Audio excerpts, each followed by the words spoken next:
Daniel, no capítulo 6, verso 5 em diante, disseram, pois, estes homens: nunca acharemos ocasião para acusar a este Daniel, senão a procurarmos contra ele na lei do seu Deus. Então estes presidentes e sátrapas, eles foram junto ao rei e lhe disseram: ó rei Dário, ou Dario, vive eternamente.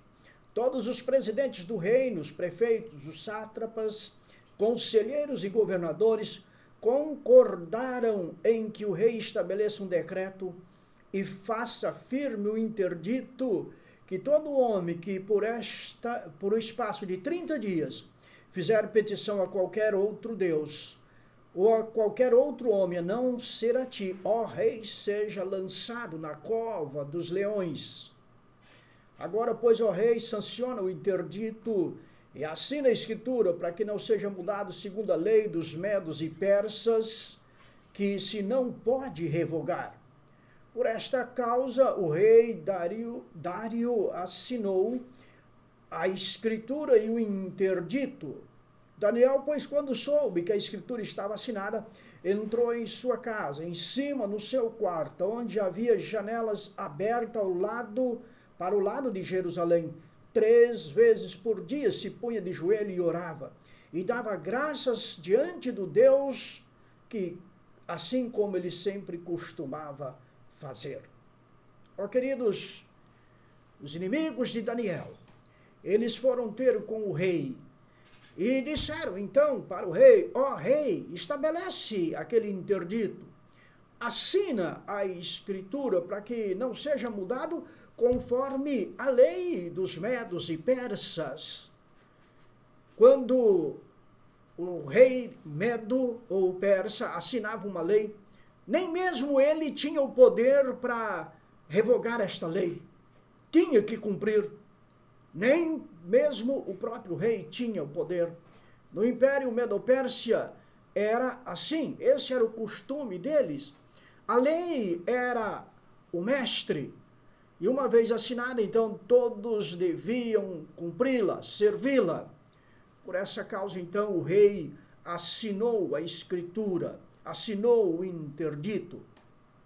Então, quando Daniel soube que o decreto estava assinado, ele fez o quê? Ele entrou no seu quarto, lá na parte de cima, ali no seu sobrado onde ele morava. Entrou ali, as janelas ficavam abertas para o lado de Jerusalém. Ele abria as janelas para o lado de Jerusalém, no andar superior. E ali, 3 vezes ao dia, ele se colocava de joelho, ele orava, ele dava graças a Deus diante do Deus Todo-Poderoso, assim como ele sempre costumava fazer. Você se lembra de que nós estudamos alguns dias atrás, de que o rei Beltesazar sabia o que devia fazer, mas não fez. Lembra disso? Já Daniel, ele sabia o que devia fazer, e assim Daniel fez. Daniel sabia que a escritura estava assinada, e o que ele fez? Ele entrou em seu quarto, em cima, onde estavam abertas as janelas para o lado de Jerusalém, como era costume deles. E 3 vezes ao dia se punha de joelho e orava e dava graças diante de Deus, diante do Deus dos céus, da terra, o Deus Criador. E assim como ele costumava fazer, ele continuou. Daniel, ele sabia que sem a oração não há poder, meus queridos. Sem oração não há poder. Se você não sabia, fique sabendo hoje. Sem oração não há poder. E Daniel sabia disto. E o que ele fez? Ele foi orar. Meu querido, você não pode enfrentar os desafios da vida sem oração. Eu não posso enfrentar os desafios da vida sem oração. Daniel não podia. Por isso, ele, como de costume, continuou orando. O profeta o estadista hebreu Daniel, ele não permitiu que o Deus, ou melhor, ele não permitiu que a obediência a Dario interrompesse o seu relacionamento com Deus. Ele não permitiu. Daniel sabia que ele tinha estado no reinado de Babilônia por 70 anos. 70 anos ali no Império Babilônico. Ele sabia disso. Ele tinha plena consciência e a certeza de que Deus tinha dado a capacidade para servir o Império Babilônico por 70 anos. Ele sabia que havia sido Deus quem o ajudara a testemunhar o livramento dos seus amigos, Sadraque, Mesaque e Abednego, da fornalha de fogo ardente.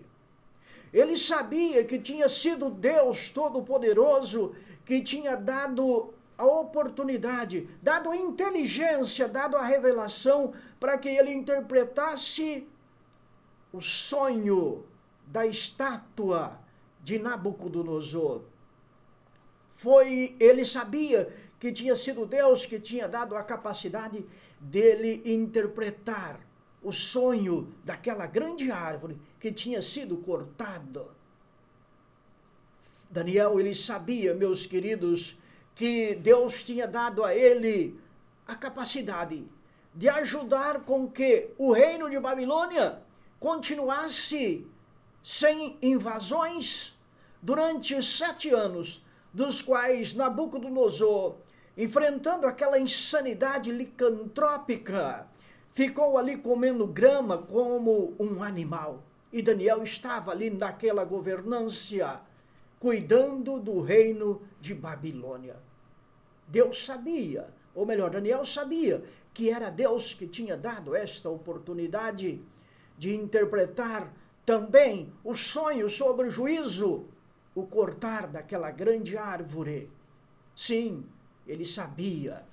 Ele tinha plena convicção de que tinha sido Deus que lhe permitira interpretar a escritura na parede, na festança de Beltesazar, aonde dizia Mene, Mene, Tekel, Peres, Ufarsim. Sabe, ele sabia, meus queridos, de que Deus tinha estado com ele nos momentos cruciais da história de sua vida. E, portanto, meus queridos, este saber que Deus o tinha conduzido lhe dava força, lhe dava energia, lhe dava oportunidade de vencer mais uma vez. E ele olhava os cuidados de Deus com ele no passado e ele dizia: não é agora que eu vou vacilar diante desta perseguição, desta tentação. Não é agora que eu vou vacilar. Ele sabia que a fonte da vida vem de Deus. Ele sabia que a fonte do poder, da capacidade, da inteligência vinha de Deus, unicamente de Deus. E isso dava força a Daniel, dava energia a Daniel. Para Daniel, a oração não era algo que batia no teto e voltava para baixo. Não, não. A oração de Daniel não era uma fórmula decorada como as que muitas vezes eu uso hoje. Não, a oração para Daniel era a vida para a sua alma. A oração para Daniel era a vitalidade da vida dele. Por isso, ele, ajoelhado no seu quarto, orava 3 vezes ao dia, publicamente. Isso publicamente. Você imagina agora aqueles homens, inimigos de Daniel, se juntando em cima das árvores, em cima dos muros, de longe, se eles tivessem binóculo naquele tempo, olhando com binóculo, vamos ver o que Daniel estava fazendo, e eles lá viam o quê? Daniel orando, suplicando diante do seu Deus. Às vezes temos vergonha de orar, não é mesmo? Mas Daniel não, porque ele sabia que a vida de sua alma vinha de Deus, por isso ele precisava de orar. A força, a vitalidade para vencer vinha de Deus. Imagine aqueles homens buscando manipular o soberano, o rei Dario, apelando para ele, apelando para as vaidades do rei. E disseram, olha, todos os presidentes do império, os governantes, os prefeitos, os sátrapas se reuniram, mas que mentira! Daniel não tinha sido convidado para aquela reunião, não tinha não. Nem todos concordaram, mas eles mentiram. E Dario, a sua vaidade, ele assinou o decreto. E agora ele tinha que executar aquele decreto. Imagino, meus queridos, aqueles homens, quem sabe, orgulhosos, arrogantes, embebedados, trajados com aquelas roupas de príncipes, não? Vamos agora ver aonde está Daniel. E lá estava Daniel, ajoelhado no seu aposento, com as janelas abertas para Jerusalém, para o lado de Jerusalém. Aquele gigante de Deus, aquele homem honesto de Deus, aquele homem íntegro de Deus, com nervos de aço, porque vinha de Deus. Enquanto aqueles homens bisbilhotavam a vida de Daniel, enquanto aqueles homens procuravam ocasião contra Daniel, enquanto aqueles presidentes, eles projetavam ou maquinavam contra Daniel, Daniel estava orando. Ele sabia que o poder só vem da oração. Quantos desafetos de Daniel, não é mesmo?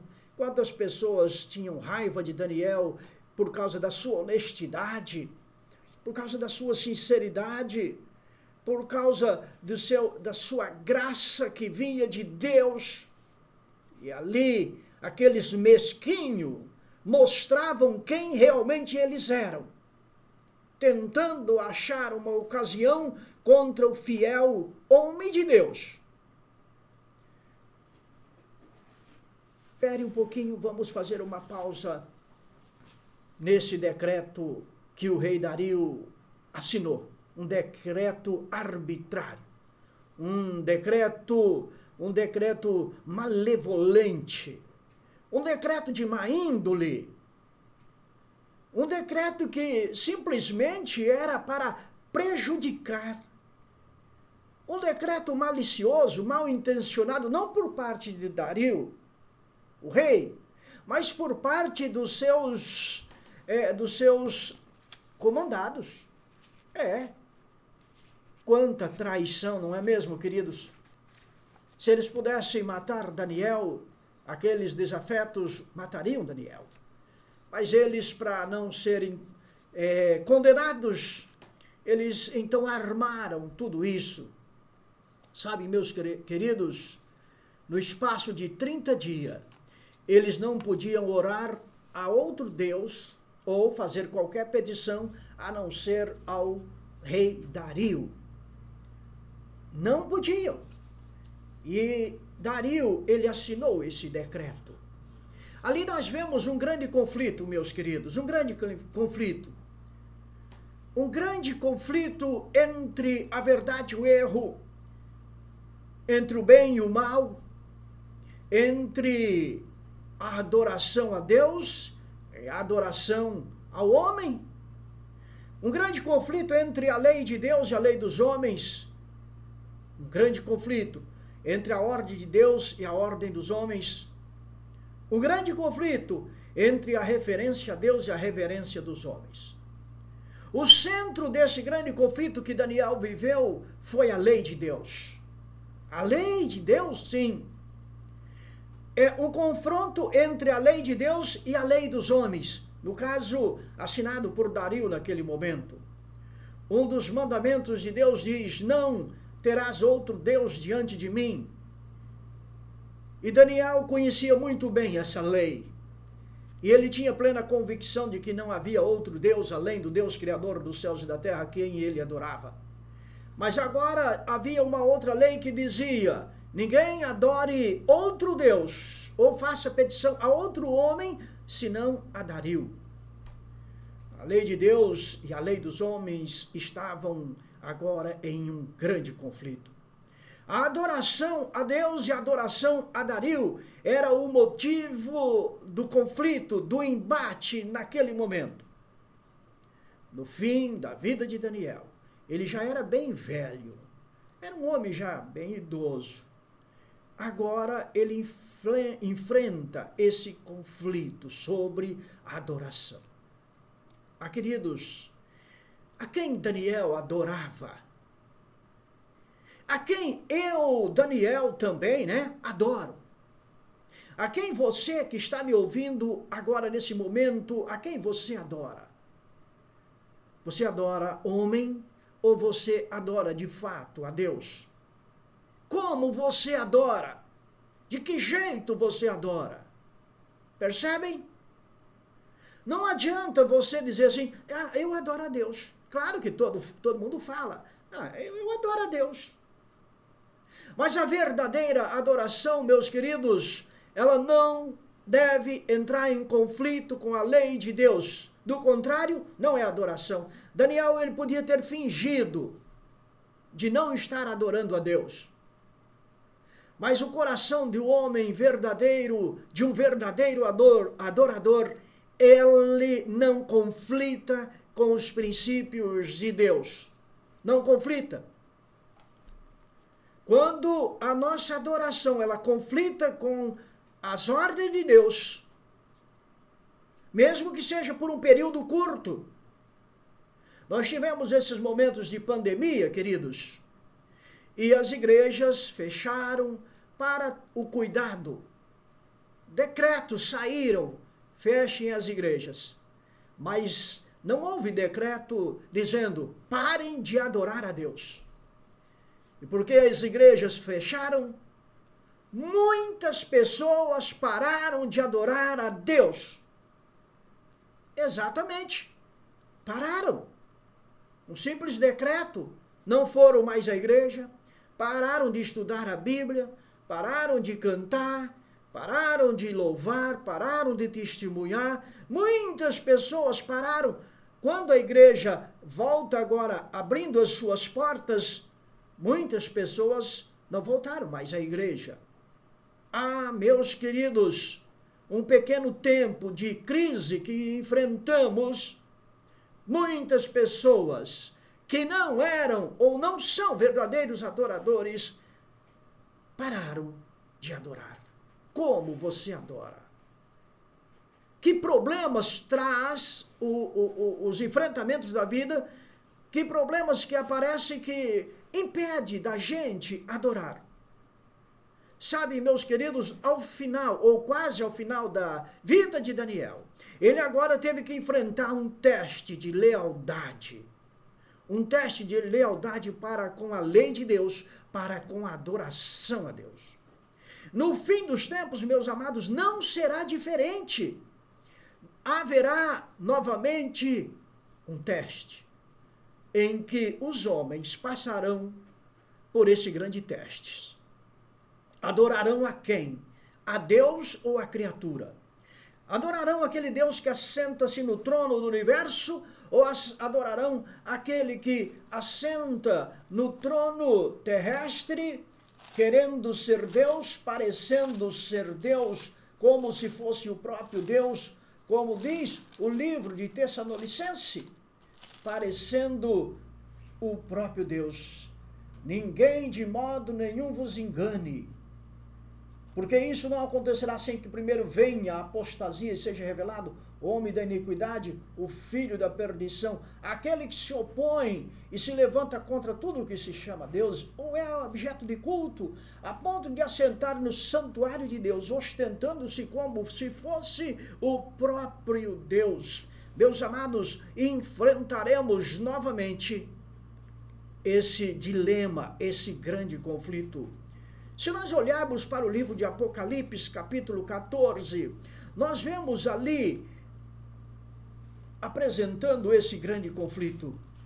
Apocalipse 14, a Bíblia diz que viu um anjo voando pelo meio do céu, tendo um evangelho eterno a proclamar a todos que habitam sobre a terra, a cada nação, tribo, língua e povos, dizendo com grande voz: temei a Deus e dai-lhe glória, porque vindo é a hora do seu juízo, e adorai aquele que fez os céus, a terra, o mar e a fonte das águas.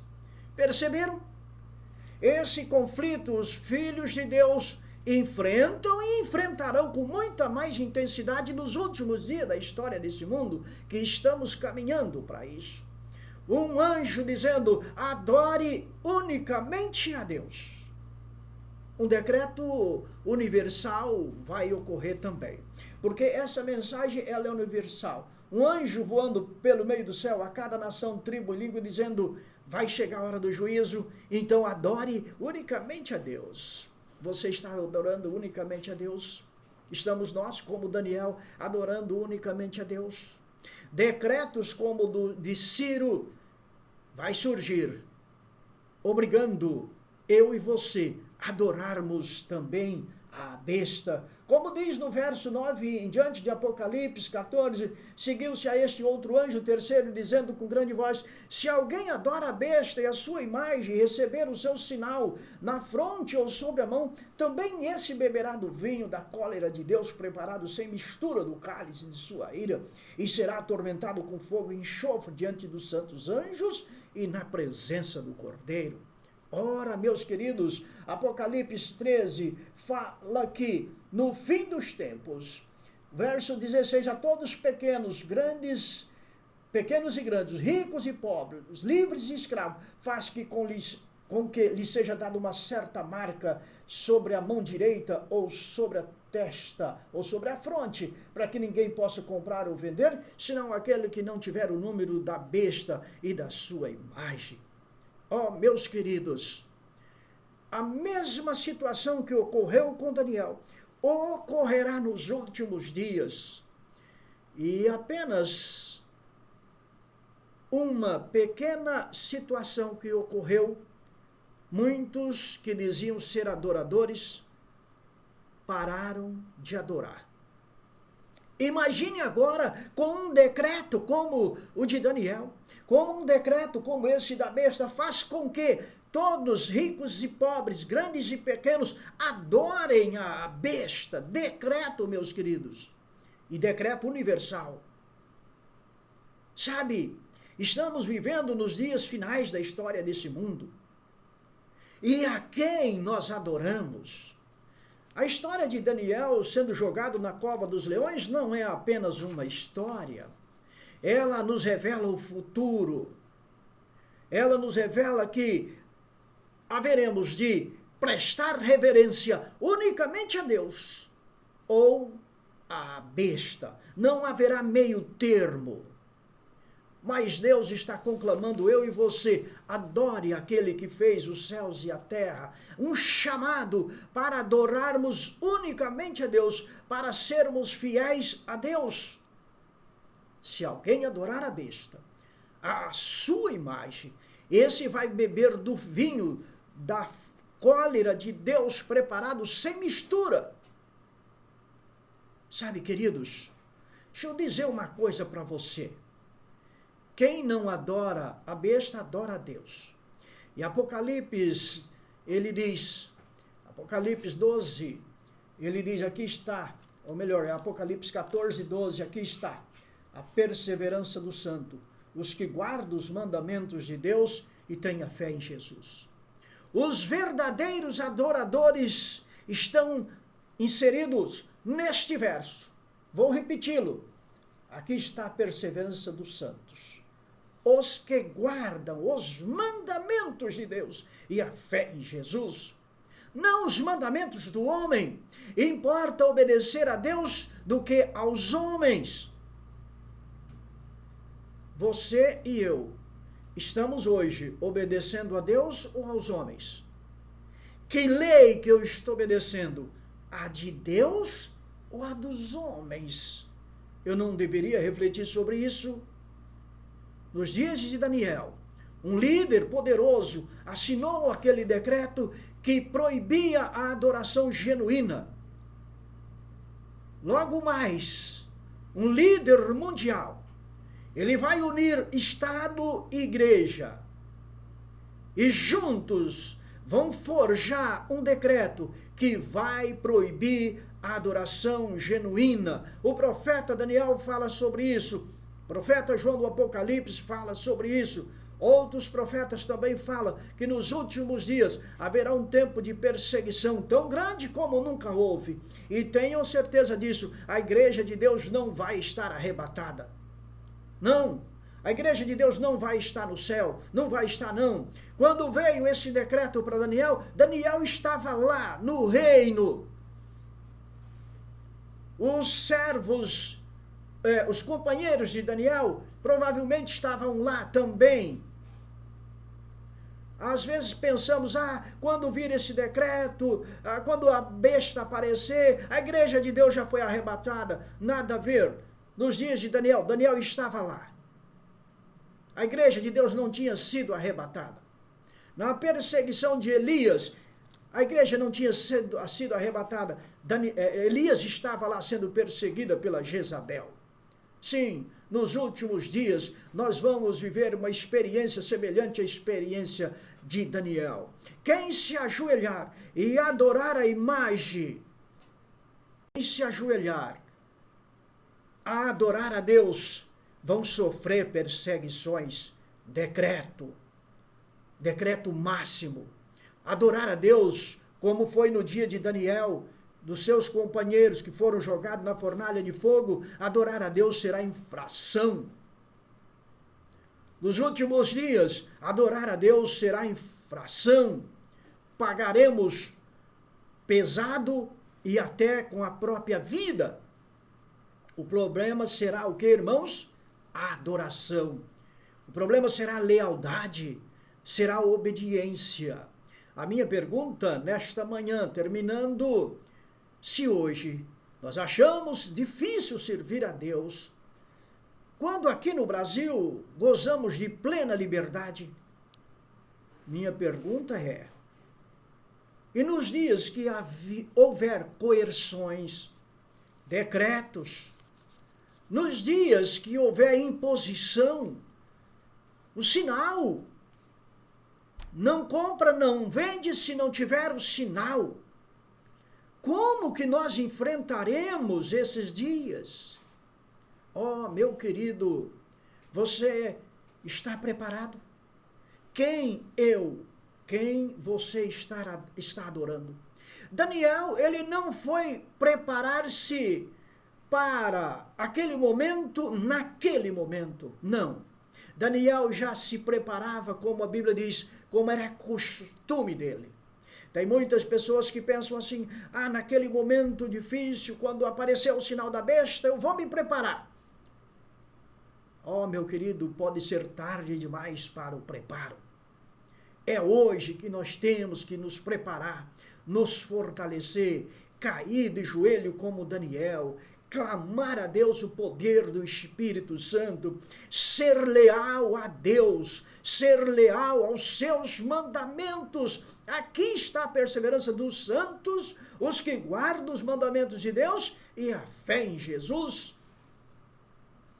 Apocalipse 12, verso 17, ele diz: irou-se o dragão contra a mulher e foi pelejar com o restante de sua descendência, os que guardam os mandamentos de Deus e têm a fé de Jesus. Guarda os mandamentos de Deus e tem o testemunho de Jesus.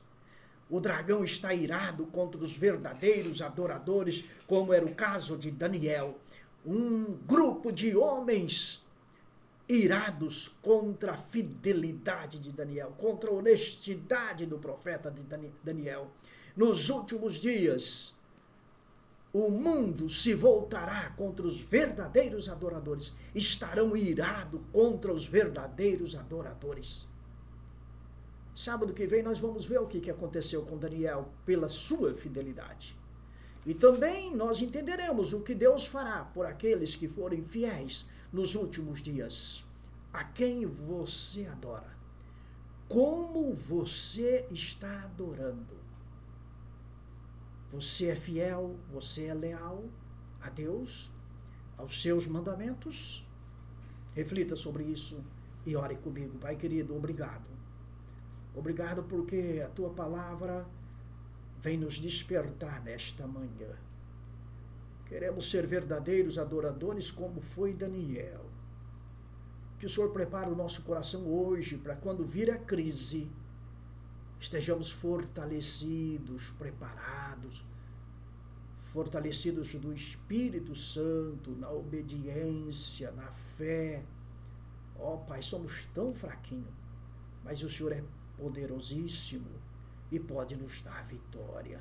Abençoe cada pai, cada mãe, nossos ouvintes, a liderança desta emissora, as autoridades, que possamos reconhecer no Senhor que somente o Senhor deve ser adorado, porque tu és digno, porque nos criaste, porque morreu para nos resgatar. Obrigado por tudo, em nome de Cristo Jesus. Amém e amém. Eu quero desejar a todos um feliz sábado, um bom final de semana. Espero você no próximo sábado, se assim Deus nos permitir. E até lá.